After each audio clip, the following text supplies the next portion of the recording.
Hace 6 días, el 10 de junio, se cumplieron 100 años del fallecimiento de Antoni Gaudí, el arquitecto visionario que transformó para siempre el paisaje de Barcelona y el encargado de redefinir los límites de la arquitectura moderna.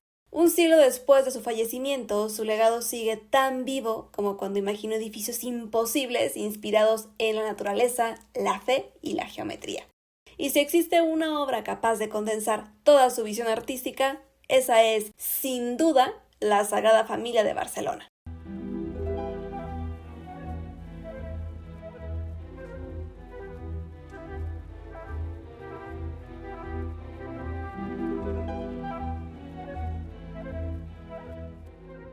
Hola, yo soy Pilar, soy la fundadora de Art by Pilar, un espacio de difusión artística e histórica que habita en redes sociales y que tiene una misión muy clara: acercar el arte y la historia hasta cada uno de ustedes de una manera interesante y, ante todo, verdaderamente significativa.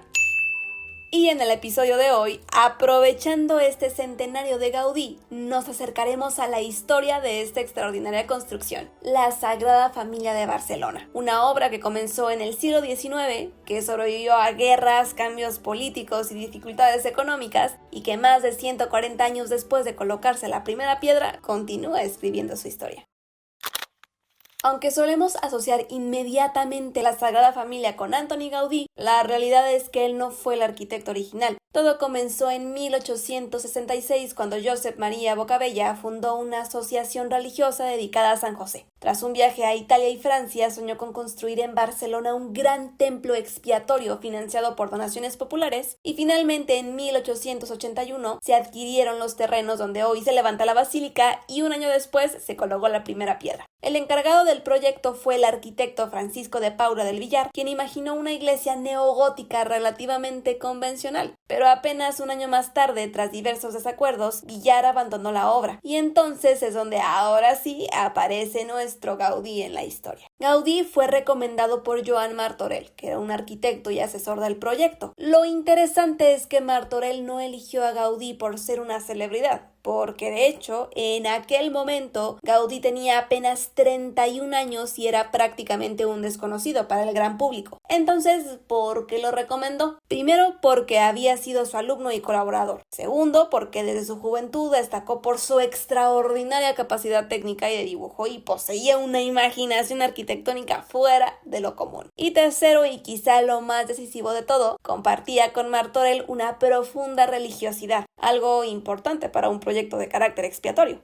Ahora, cuando Gaudí asumió el proyecto en 1883, respetó de inicio parte de lo que ya estaba construido, pero poco a poco comenzó a transformar la idea original y lo que iba a ser una iglesia neogótica terminó convirtiéndose en una visión monumental completamente nueva. Gaudí imaginó un edificio gigantesco, organizado en forma de cruz latina, rodeado por un claustro y coronado por un conjunto de torres monumentales. ¿Qué es eso de cruz latina?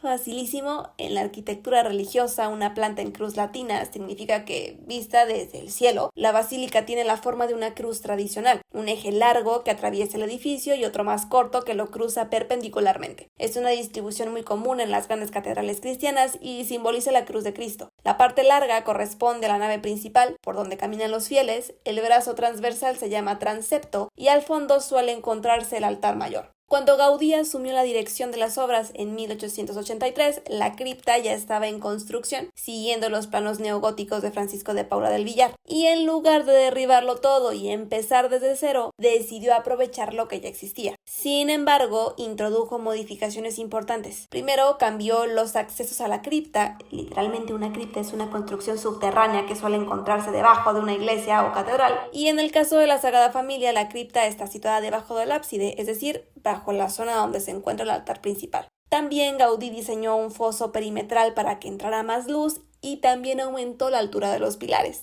Durante algunos años todavía trabajó sobre la idea heredada de Villar. Sin embargo, todo cambió hacia 1890, mientras concluía la cripta y comenzaba la construcción del ábside y de la fachada del nacimiento, porque ahí fue cuando definitivamente Gaudí empezó a alejarse casi por completo del proyecto original, y lo que había nacido como una basílica neogótica relativamente modesta se convirtió en una visión muchísimo más ambiciosa y monumental.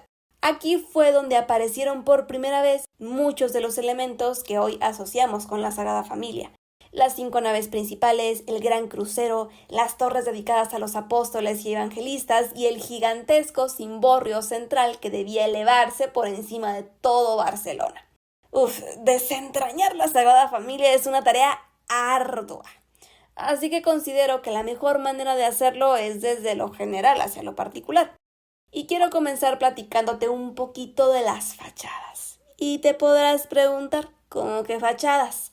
Pues sí, escuchaste bien, la Sagrada Familia no tiene una ni dos, sino 3 fachadas y cada una cuenta un capítulo distinto de la historia de Cristo.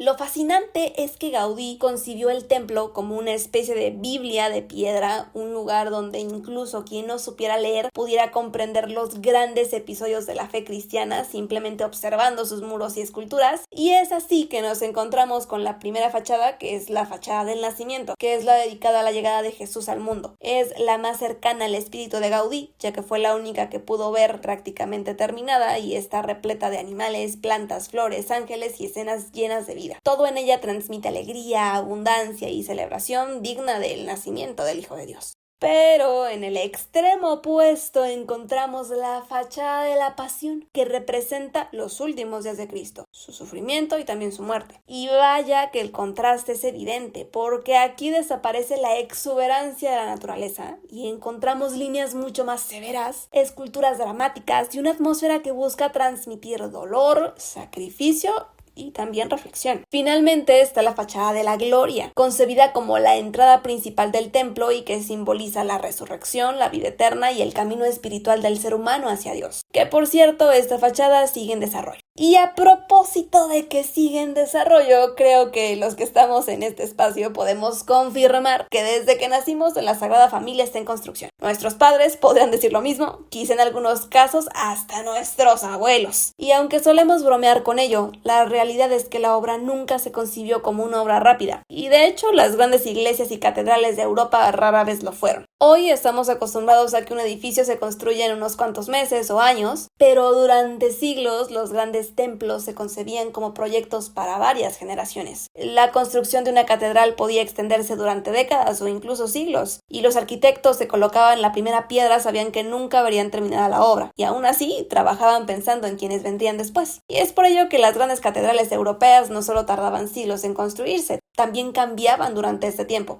Cada generación de arquitectos, artesanos y mecenas añadían algo de su propia época. Por eso muchas iglesias medievales son una mezcla de estilos. Comienzan siendo románicas, incorporan estilos góticos y terminan con detalles renacentistas o barrocos. La idea original se iba transformando porque el mundo también cambiaba. Y en ese sentido, la Sagrada Familia es mucho más medieval de lo que parece, porque Gaudí era plenamente consciente de que estaba diseñando algo que no viviría para haber terminado. De hecho, dejó escrito y manifestó en numerosas ocasiones que la construcción requería varias generaciones e incluso tomó una decisión muy estratégica porque en vida, en lugar de construir lentamente grandes superficies horizontales, levantó elementos verticales completos que sirvieran de inspiración para el futuro, como si quisiera dejar un mensaje, como si dijera yo no llegaré al final, pero pues aquí tienen la dirección, aquí les dejo como un acordeoncito de lo que tienen que hacer, unas pistas de cómo va a seguir el proyecto. El compromiso de Gaudí con el proyecto fue tal que a partir de 1914 Gaudí abandonó prácticamente todos sus demás proyectos y dedicó su vida entera al templo. Incluso llegó a vivir dentro del recinto. Pero dentro de lo que cabe, Gaudí lo llevaba con calma, porque al final él mismo dejó dicho que no le preocupaba no ver terminada la obra, porque su cliente no tenía prisa. Y cuando hablaba de su cliente, se refería nada menos que a Dios. Ahora, otra razón por la que ha tardado tanto su construcción es que desde sus inicios se decidió que el proyecto se financiaría exclusivamente mediante donativos y aportaciones de los fieles. Es decir,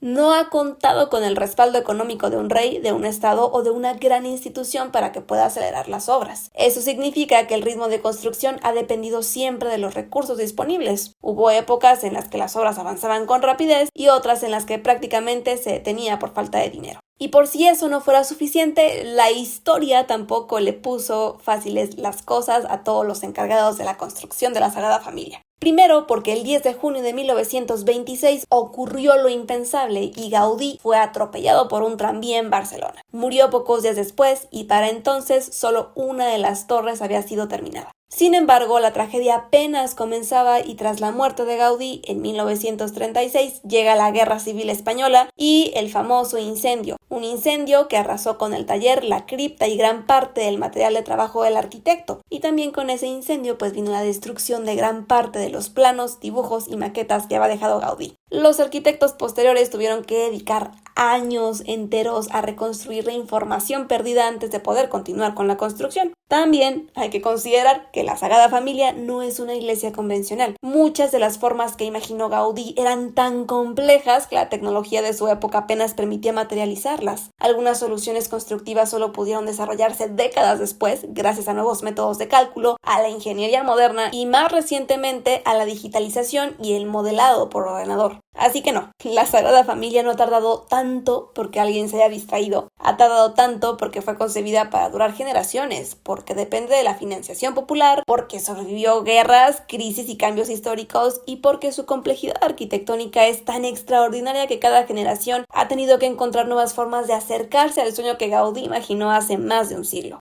Con este panorama podrás darte una fuerte idea de que la construcción de la Sagrada Familia ha pasado por varias manos tras la muerte de Gaudí. Y sí, porque tras su muerte, el relevo pasó a Domènec Sugrañes, que fue uno de sus colaboradores más cercanos, cuya misión principal fue continuar con la fachada del Nacimiento siguiendo fielmente los planos y modelos que había dejado Gaudí, y bajo su dirección se logra completar esta fachada en 1935. En 1936 ocurrió la Guerra Civil y el incendio, y tras la guerra aparecen tres nombres fundamentales: Francesc Quintana Vidal, Isre Buig Boada y Luis Bonet Garí, cuya tarea no consistió solamente en construir, sino en reconstruir las maquetas destruidas y descifrar las intenciones de Gaudí. Sin ellos, probablemente la Sagrada Familia habría quedado congelada para siempre en 1936.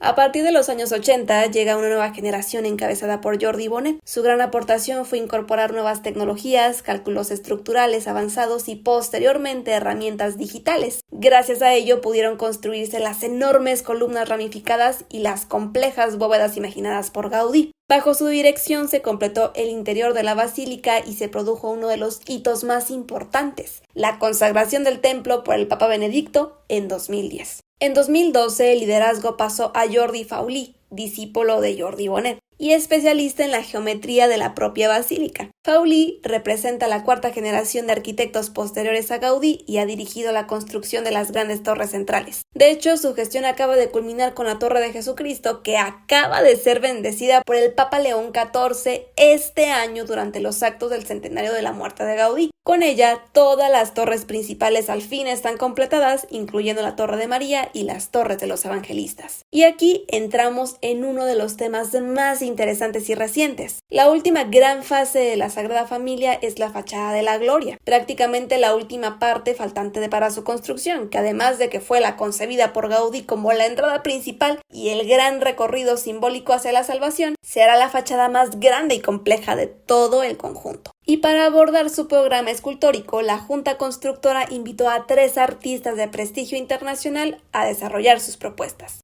Miquel Barceló, Cristina Iglesias y Javier Marín. De hecho, el mexicano Javier Marín fue seleccionado como uno de los finalistas para imaginar parte de la decoración escultórica de esta fachada monumental, que incluirá alrededor de un centenar de figuras. Y en este punto, y con esta última etapa que está en desarrollo, me gustaría aclarar el punto de que, claro está, el trabajo de esos artistas no consiste en sustituir a Gaudí. Me gustaría que pensáramos nuevamente ese trabajo colectivo como las grandes catedrales de nuestro pasado. Todas ellas fueron obras que atravesaban generaciones enteras y en las que distintos arquitectos, escultores y artesanos contribuían para un mismo proyecto. Porque, repito, volveré a esta idea un número considerable de veces en este espacio. Nunca fue concebida como la obra de una sola vida, sino como una construcción colectiva capaz de evolucionar con el tiempo sin perder la visión original. Ahora, todo ese chismecito histórico sobre la Sagrada Familia corresponde en gran medida al exterior,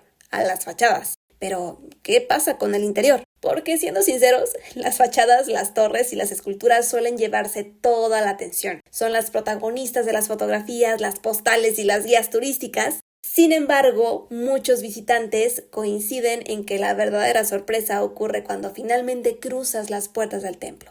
Si hablamos del interior principal que hoy visitan millones de personas, este quedó esencialmente completado en 2010, cuando se cerró la nave central. Se instalaron las bóvedas principales y el templo pudo ser consagrado por el Papa Benedicto XIV el 7 de noviembre de ese año. Pero, si somos estrictos, todavía quedan elementos interiores y decorativos por completar, ligados sobre todo a la conclusión de la fachada de la Gloria y algunas zonas de transición con los accesos definitivos. Por eso suele decirse que el interior está sustancialmente terminado, mientras que el conjunto del proyecto aún continúa. Ahora, ¿qué es lo que encontramos en su interior? Quizá la forma más maravillosa de describirlo es con los comentarios colectivos de los visitantes, porque hay una imagen que se repite constantemente cuando alguien entra por primera vez a la Sagrada Familia, la sensación de estar dentro de un bosque. Y eso no es casualidad. Gaudí no quería que el interior se sintiera como una iglesia convencional. Su objetivo era recrear algo mucho más cercano a una experiencia natural. En lugar de filas de columnas rígidas y pesadas, imaginó un bosque, pero un bosque de piedra. Es por ello que Gaudí diseñó columnas que ascienden verticalmente y luego se ramifican como troncos que se convierten en una especie de ramas. Y de esta forma conseguía, primero, distribuir las cargas y eliminar la necesidad de los tradicionales contrafuertes góticos, y además crear una experiencia visual y sensorial sin precedentes. Y el resultado es extraordinario. Cuando levantas la vista no tienes la sensación de estar bajo un techo, sino bajo una copa de árboles gigantes. La luz se filtra a través de los vitrales como si atravesara hojas, cambiando constantemente de color y de intensidad a lo largo del día. Y ya que hablamos de vitrales, te cuento así como mero dato curioso que soy fanática de los vitrales, así que déjame platicarte rápidamente desde mi ñoñez vitralera un poco sobre los de la Sagrada Familia. Porque si las columnas convierten el interior de la Sagrada Familia en un bosque, los vitrales son los encargados de darle vida. Parece que el visionario Gaudí entendía que la luz no debía entrar al templo de forma neutra. Quería que fuera una experiencia emocional, yo diría incluso espiritual. No se trataba solo de iluminar el espacio, sino de transformar la atmósfera a lo largo del día. Y por ello, cuando uno entra a la basílica, descubre que los vitrales no están donde están porque sí. Los colores cambian según la orientación del edificio. Por ejemplo, en los vitrales orientados a la fachada del nacimiento hacia el este, predominan los azules y los verdes. Son colores frescos que reciben la luz de la mañana y evocan la idea del nacimiento, el despertar y el comienzo de la vida.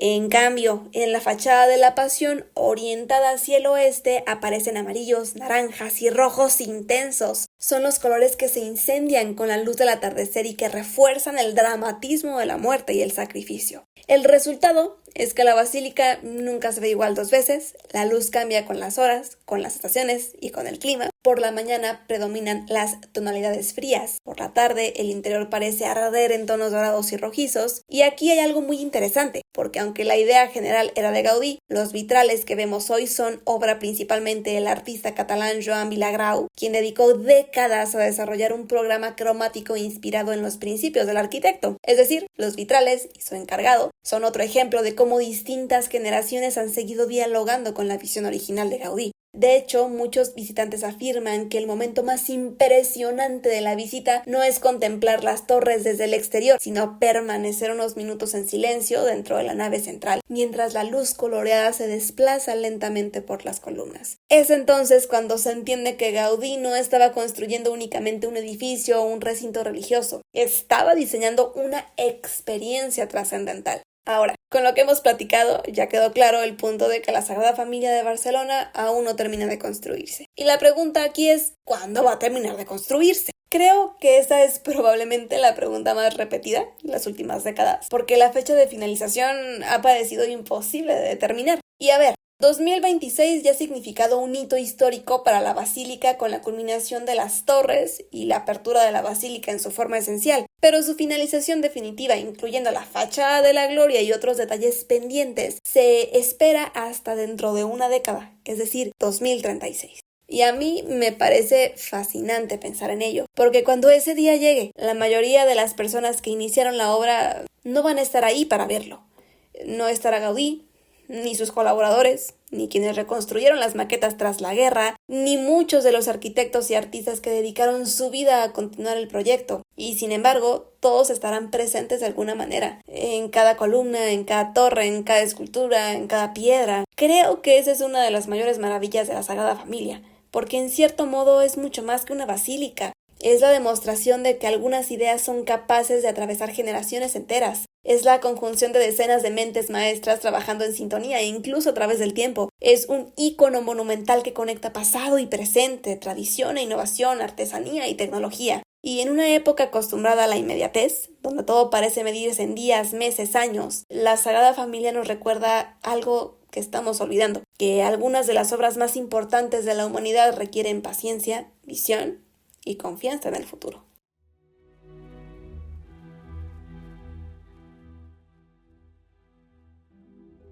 Yo soy Pilar, este fue nuestro chismecito artístico de la semana y aquí termina nuestro episodio número 13. Cuéntame qué te ha parecido este episodio, si ya conocías todos estos datos sobre la Sagrada Familia de Barcelona y si te gustaría que hablemos de más edificaciones icónicas en este espacio. Recuerda, el arte no es aburrido. La historia del arte bien contada es el chismecito más sabroso del mundo. Y quien diga lo contrario miente. Hasta el próximo martes.